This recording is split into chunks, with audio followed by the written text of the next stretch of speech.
Bem-vindos a mais uma exploração aqui no nosso espaço. Hoje a gente vai mergulhar num texto bem pequeno, mas olha, de um peso enorme. Fica ali quase escondido no Novo Testamento. É a carta a Filemon. Exato. E para ter uma ideia, né, do tamanho, são só 335 palavras no original grego. É a menorzinha das cartas que a gente atribui ao apóstolo Paulo.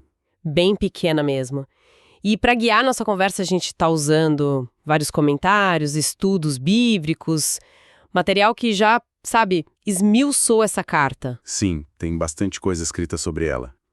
E a nossa missão aqui é tentar entender por que essa carta, que parece tratar de um assunto tão pessoal, né, tipo um problema doméstico entre um senhor e um escravo que fugiu, por que ela ganhou esse lugar tão importante na fé cristã e até entrou na Bíblia. É uma ótima pergunta. O que ela revela, né, sobre fé, perdão, como os relacionamentos podem ser transformados. Isso. E principalmente, como aplicar o evangelho em situações da vida real, sabe? Que são complicadas, cheias de nuances sociais. Tem até um estudioso, o Albert Barnes, que falou que ela é tipo uma gema brilhante e bela no tesouro dos livros inspirados. Bonito isso, né? Nossa, bonita descrição mesmo. E faz jus, viu? Então tá, vamos abrir essa caixinha. Para começar, acho que é bom situar a gente no tempo e espaço. Onde e quando isso aconteceu? Certo. Olha, tudo indica que Paulo escreveu essa carta lá de Roma, durante a primeira prisão dele. Ah, mas não era uma prisão tipo masmorra, né? Era mais... Não. Era uma prisão domiciliar. Ele podia receber visitas, tinha uma certa liberdade ali. Isso está lá no finalzinho de Atos dos Apóstolos, capítulo 28. Ele ficou assim uns 2 anos. Então a gente está falando de mais ou menos 62 depois de Cristo. Entendi, 62 depois de Cristo. E tem uma coisa interessante também, a ligação dessa carta com outras, né? Colossenses e Efésios. Exatamente. Parece que foram escritas na mesma época, sabe? E enviadas para a mesma região, lá para Colossos, na Ásia Menor, hoje a Turquia. E foram levadas pelas mesmas pessoas, Tíquico e... Olha só, o próprio Onésimo, que é o personagem central da nossa história. Isso mesmo. Lá em Colossenses 4 e Efésios 6, Paulo menciona isso. Essa conexão toda ajuda a gente a ter certeza que foi Paulo mesmo quem escreveu Filemon. Ah, então a autoria é bem aceita. Olha, é quase um consenso total. Até críticos que, questionam outras cartas de Paulo, geralmente aceitam Filemon. Tem testemunhos bem antigos, sabe? O cânon muratoriano, lá do fim do 2º século. Sei, uma das primeiras listas dos livros da Bíblia. Isso. E até Marcião, que é uma figura meio polêmica, mas ele também incluía Filemon como sendo de Paulo. E o próprio texto, né? Paulo fala que está prisioneiro umas 3 vezes, menciona as algemas, ele deixa claro de onde está escrevendo. Versículos 10, 13, tá tudo lá. Faz sentido. E o destinatário principal, quem era esse Filemon? Então, Filemon era um cristão que morava lá em Colossos. Pelo jeito, era um homem de posses, sabe? Tinha uma casa grande, provavelmente. E o mais importante, ele se converteu com o próprio Paulo, né? Exatamente. Paulo até dá uma lembrada nisso, com muito jeito, lá no versículo 19. Ele fala algo como, para não dizer que você me deve a própria vida. Ou seja, foi Paulo quem levou o evangelho para ele. Que legal, e ele era generoso, né? Tinha uma igreja que se reunia na casa dele. Isso. A carta não é só para ele, veja bem. É endereçada também para Áfia, nossa irmã, provavelmente a esposa dele, e para o Arquipo, nosso companheiro de lutas. Ah, o Arquipo, que talvez fosse filho deles, ou líder da igreja. Lá em Colossenses tem um recado para ele, né? Para ele cumprir o ministério. Exato. Pode ser filho, pode ser o pastor local, sim. E a carta também é para toda a igreja que se reúne na sua casa. Mostra bem o contexto comunitário da coisa. E como era a relação do Paulo com o Filemon? Olha, pelo tom da carta era uma relação bem próxima, de respeito, de carinho mesmo. Paulo chama ele de irmão, amado, cooperador. Embora, assim, os estudos sugiram que não foi Paulo quem fundou a igreja de Colossos diretamente. Ah, não foi? Parece que não. Colossenses 2 dá a entender isso. Mas o laço com Filemon era forte. Talvez, e isso é uma possibilidade que as fontes levantam, talvez Filemon tenha se convertido ouvindo Paulo pregar lá em Éfeso. Paulo passou quase 3 anos lá e foi um período, nossa, de muita atividade que impactou a região toda. Entendi. Faz sentido ele ter tido contato com Paulo ali. Bom, então chegamos no centro do drama. Onésimo. Ele era escravo do Filemon. E aqui, para entender a carta, não tem jeito, a gente precisa falar um pouquinho sobre como era a escravidão no Império Romano naquela época. Imagino que era bem diferente do que a gente pensa hoje, né? Completamente diferente e brutal. Era a base de tudo. Da economia, da sociedade. Tinha gente que estimava, sei lá, uns 60 milhões de escravos no Império. Era muita gente. Nossa, 60 milhões. Uma parte enorme da população. E o sistema era cruel. Legalmente, o escravo era uma coisa, uma propriedade, res em latim. Aristóteles chamava de ferramentas vivas. Não tinham direito a nada. Podiam ser comprados, vendidos, torturados, Que horror. abusados, mortos pelos senhores e quase nada acontecia. Um escravo que fugia se fosse pego, nossa, Podia ser açoitado, marcado com ferro quente um F, de fugitivos, mandado para trabalhar até morrer nas minas ou até crucificado. o poder do senhor era quase absoluto. Era o tal do pater potestas. Exato. O poder do chefe da família sobre todo mundo, incluindo os escravos. E como alguém virava escravo? Podia nascer escravo, ser capturado em guerra, por piratas, condenado por crime ou até por dívida. Uma realidade muito dura. Muito dura mesmo. E aí, nesse contexto todo, o Onésimo foge. Sai de Colossos e vai para onde? Pro centro do mundo. Para Roma, o lugar mais óbvio para tentar desaparecer, talvez. As fontes que a gente tem não dizem exatamente por que ele fugiu ou o que ele fez de errado. Mas Paulo fala alguma coisa sobre prejuízo, né? No versículo 18. Sim, se ele o prejudicou em algo ou lhe deve alguma coisa, ponham tudo na minha conta. Isso pode indicar que ele talvez tenha roubado alguma coisa para poder fugir. Mas tem gente que acha que a própria fuga já era um prejuízo. O tempo de trabalho perdido, sabe? Aí Paulo se oferece para cobrir isso. Entendi. A fuga em si já era um roubo do tempo do Senhor. Exato. E é aí que acontece a virada na história. Uma coisa que as fontes chamam de providencial, quase irônico. O quê? No meio daquela imensidão que era Roma, de alguma forma o caminho do Onésimo, o escravo fugitivo, cruza com o do Paulo, o apóstolo prisioneiro. Não acredito. Como? A gente não sabe os detalhes. Será que o Onésimo foi preso também, por algum motivo, e encontrou Paulo na prisão? Ou será que Epáfras, lembra dele, o provável fundador da igreja de Colossos, que também estava preso com Paulo lá em Roma? Ah, sim. Mencionado em Colossenses e Filemão. Será que Epáfras reconheceu o Onésimo, que era da terra dele, e levou até Paulo? A gente não sabe como foi o encontro, mas o resultado, esse a gente sabe. Qual foi? Paulo evangeliza o Onésimo ali mesmo, naquela situação difícil. E Onésimo se converte. E aí a relação muda completamente. Paulo começa a chamar ele de meu filho Onésimo, que gerei entre algemas. É o que está no versículo 10. Lindo isso, né? Nossa, que história. Uma reviravolta total. Então, o objetivo da carta fica claro. Paulo está mandando o Onésimo de volta para o Filemão. Mas por quê? Se ele agora era irmão em Cristo, por que mandar de volta para a escravidão? Aí que tá. A genialidade e também a complexidade da abordagem do Paulo. O Evangelho libertou o Onésimo, espiritualmente, claro, transformou quem ele era para Deus. Mas para o Paulo, isso não apaga as consequências sociais do que ele tinha feito, entende? Nem a necessidade de se reconciliar, de acertar as contas. A fé tinha que ter consequência prática, então. Exato. Precisava se mostrar em integridade, mesmo que isso significasse voltar para uma situação super perigosa. Mas o jeito que Paulo pede isso não é como se ele tivesse só devolvendo uma propriedade perdida, né? De jeito nenhum. E aqui a gente vê como Paulo foi mestre. O apelo dele é uma obra de arte, de tato, de persuasão. Ele pede para o Filemão receber o Onésimo de volta, sim, mas olha como. Não mais como escravo. E sim como... Muito acima de escravo, como irmão caríssimo. Isso está no versículo 16.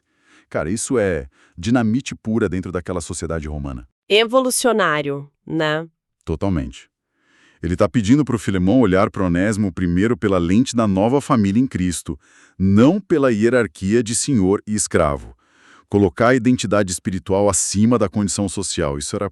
Uau! E a forma como ele argumenta, os comentaristas falam que é a epístola da cortesia, né? Ou da diplomacia cristã.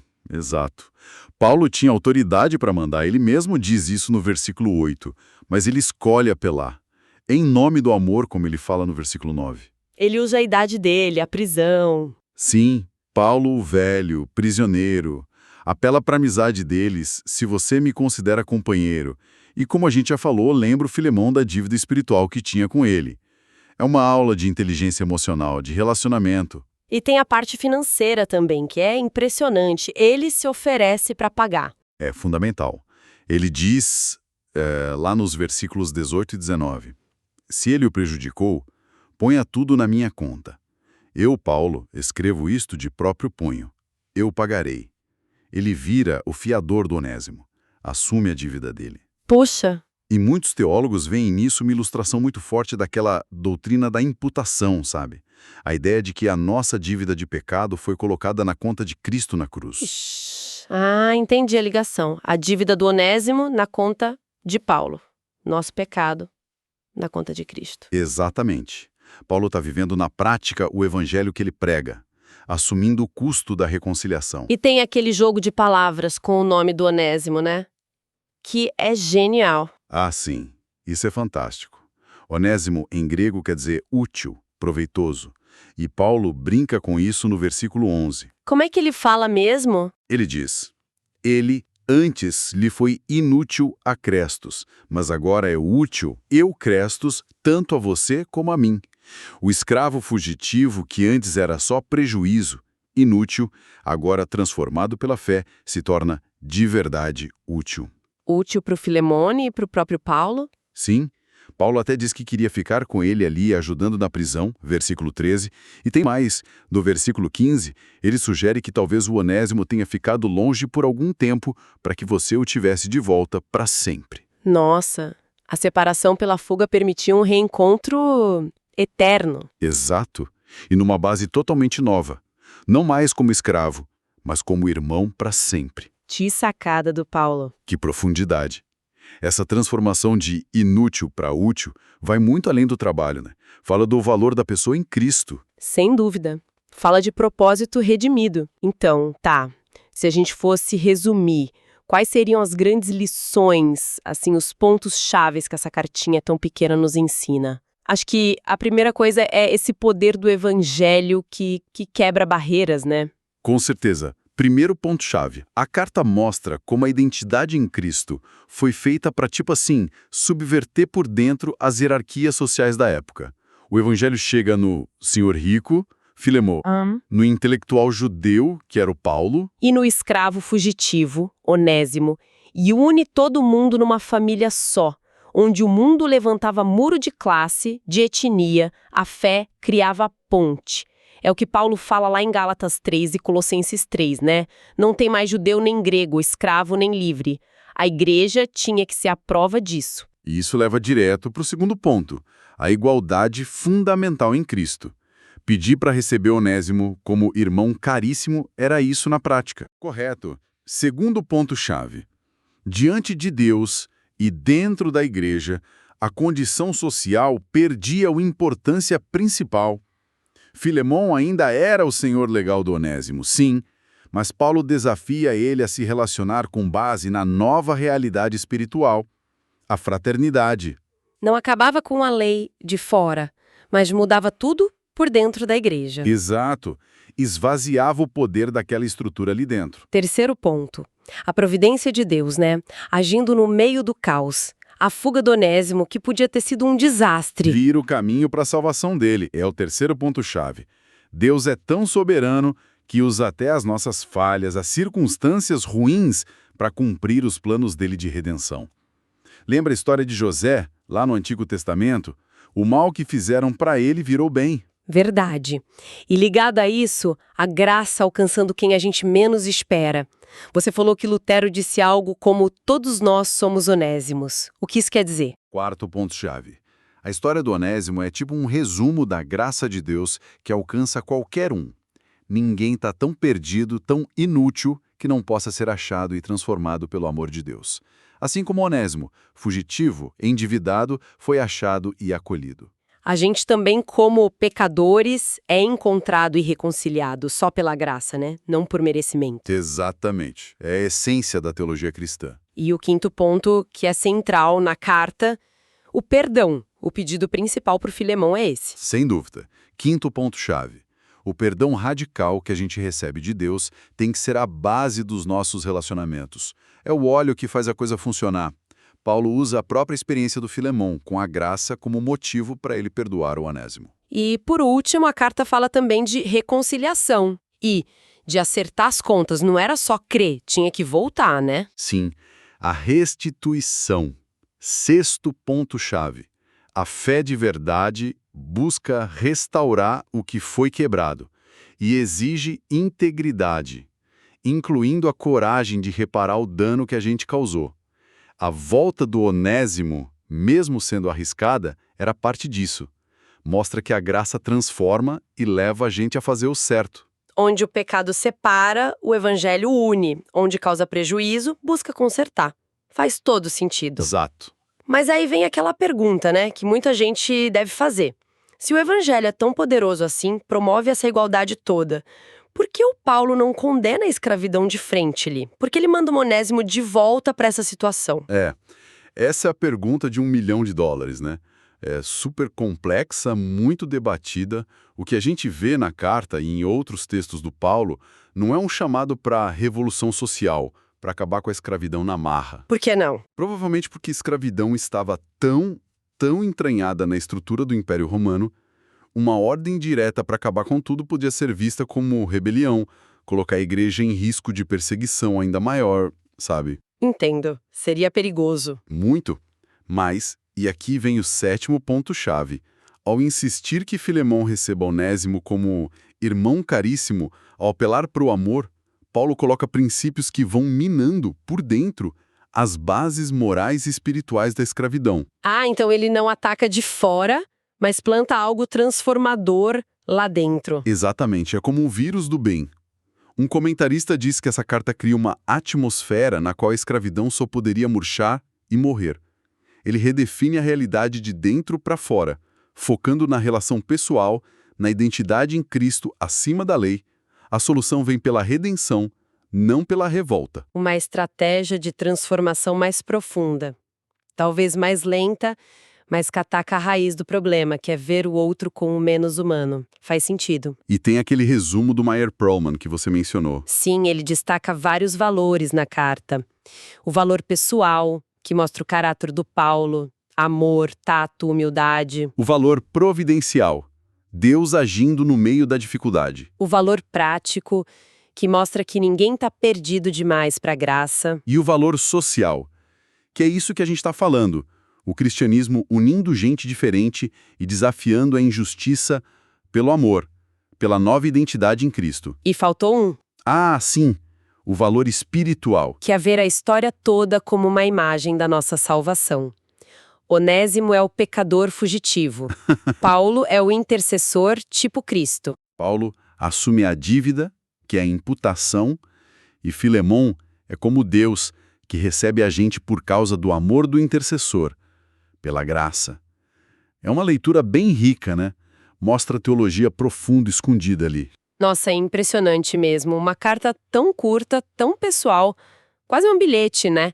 Mas que resume de um jeito tão vivo a essência do evangelho na prática. Transformação, perdão, reconciliação. E essa subversão silenciosa, mas poderosa das estruturas injustas. Tudo por causa de uma nova identidade e um novo jeito de se relacionar, baseado no amor, na fraternidade em Cristo. É muito forte. E para a gente fechar, queria deixar um pensamento para reflexão, que as fontes também levantam.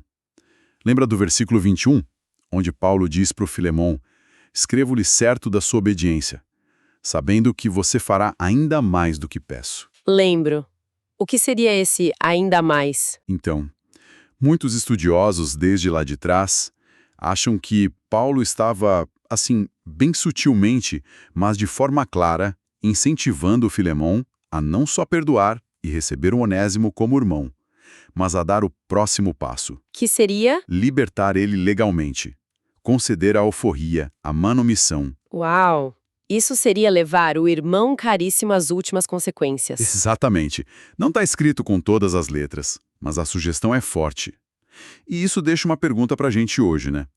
Como esses princípios, receber o outro como irmão caríssimo, agir em nome do amor, estar disposto a fazer ainda mais do que se espera, como isso desafia a gente nos nossos relacionamentos, no nosso contexto. Como a gente pode ser agente de reconciliação, de justiça, indo além do básico, né?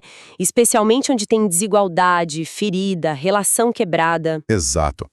A pequena carta a Filemon continua aí, nos desafiando a viver essa radicalidade do Evangelho na prática, no dia a dia.